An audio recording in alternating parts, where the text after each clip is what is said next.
तो चलिए सीधे मुद्दे पर आते हैं। रियल एस्टेट की जो दिग्गज कंपनी है डीएलएफ, उसके हालिया तिमाही नतीजे आए हैं 19 मई वाले। हाँ, Q4 FY25 के।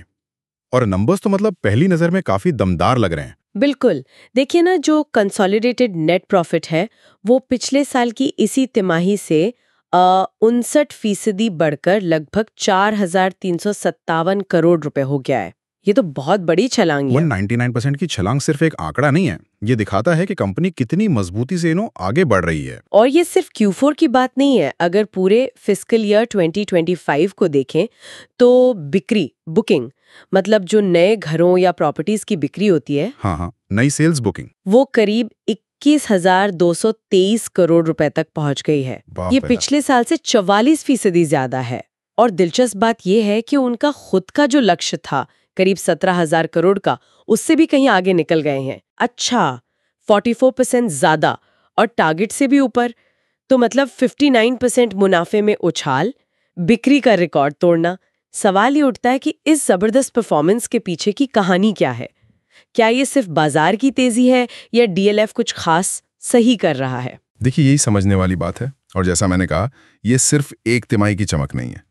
अगर पूरे साल का समेकित राजस्व देखें, कंसोलिडेटेड रेवेन्यू मतलब डीएलएफ और उसकी सारी सब्सिडरीज की कुल कमाई, हाँ, टोटल रेवेन्यू, वो भी करीब 29% बढ़कर 8,996 करोड़ रुपए हो गया है। तो ये कंसिस्टेंसी दिखा रहा है ना, लगातार अच्छा प्रदर्शन। सही बात है। लेकिन इतनी जबरदस्त बिक्री, जैसा आपने बताया 21,000 करोड़ से ज्यादा, ये आ कहां से रही है? क्या कुछ खास प्रोजेक्ट्स हैं जिन्होंने ये कमाल किया? बिल्कुल बिल्कुल, इसमें कुछ खास प्रोजेक्ट्स का बड़ा हाथ है। रिपोर्ट में 2 का जिक्र साफ तौर पर है। उनका एक सुपर लग्जरी प्रोजेक्ट है द डालियाज। द डालियाज, हाँ, सुना है इसके बारे में। इसने अकेले ही पूरे वित्त वर्ष में करीब 13,744 करोड़ रुपए की बिक्री कर दी। मतलब आप सोचिए, ये उस प्रोजेक्ट की जो कुल अनुमानित बिक्री क्षमता थी ना, उसका लगभग 39% है, और वो भी लॉन्च के पहले साल में ही।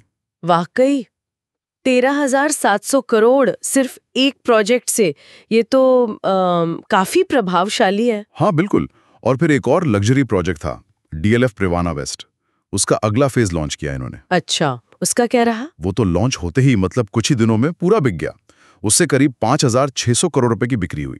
तो ये साफ दिखाता है कि बाजार में, खासकर महंगे घरों के सेगमेंट में, डिमांड बहुत मजबूत है। तो लग्जरी सेगमेंट में काफी दम दिख रहा है।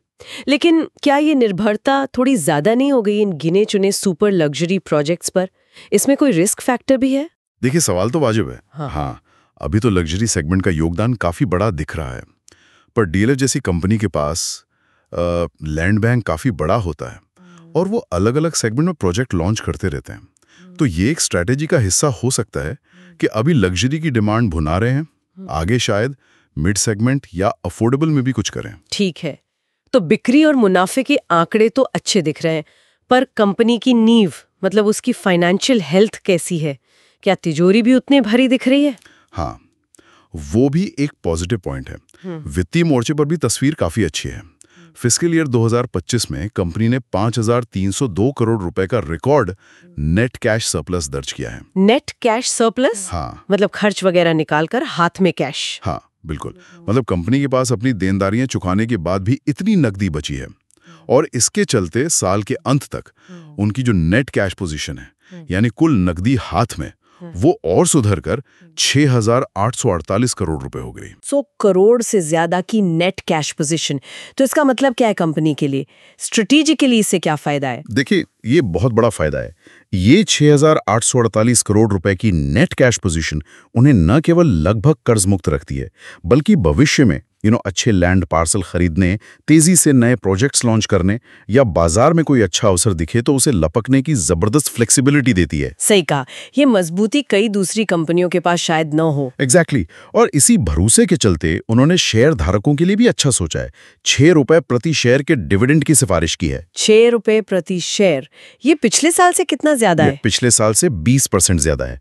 तो ये निवेशकों के लिए भी एक अच्छा संकेत है कि कंपनी कमा भी रही है और शेयर भी कर रही है। ये तो बात हुई रेजिडेंशियल सेल्स और ओवरऑल फाइनेंशियल हेल्थ की। कंपनी की आय का एक और बड़ा जरिया है उनका रेंटल बिजनेस, है ना, ऑफिस स्पेस, रिटेल वगैरह। हाँ बिल्कुल। उस मोर्चे पर क्या चल रहा है? हाँ, उनका जो रेंटल पोर्टफोलियो है जो DLF cyber city developers limited यानी DCDCL के तहत आता है। DCDCL, हाँ। उसने भी बहुत अच्छा परफॉर्म किया है।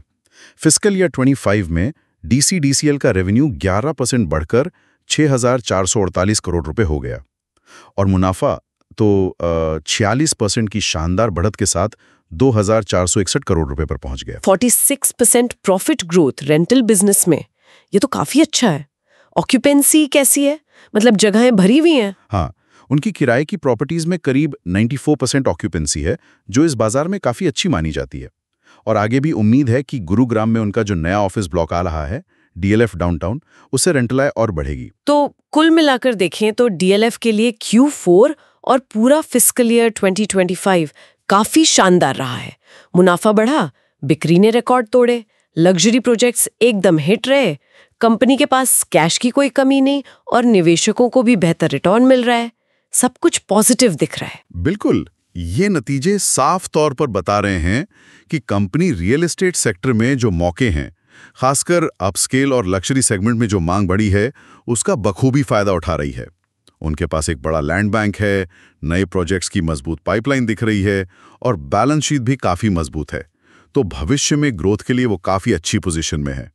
ये सोचना वाकई दिलचस्प है कि इस तरह के मजबूत प्रदर्शन और इतनी सॉलिड फाइनेंशियल स्थिति के साथ DLF जैसी कंपनी इस बाजार के माहौल में जहां लग्जरी की इतनी डिमांड है, अगला बड़ा कदम क्या उठा सकती है? क्या वो लग्जरी पर अपना फोकस और बढ़ाएगी या किसी नई सेगमेंट में कुछ बड़ा करने की सोचेगी? ये देखने वाली बात होगी, है ना? हाँ, बिल्कुल। आगे की उनकी रणनीति क्या रहती है, ये देखना काफी इंटरेस्टिंग होगा।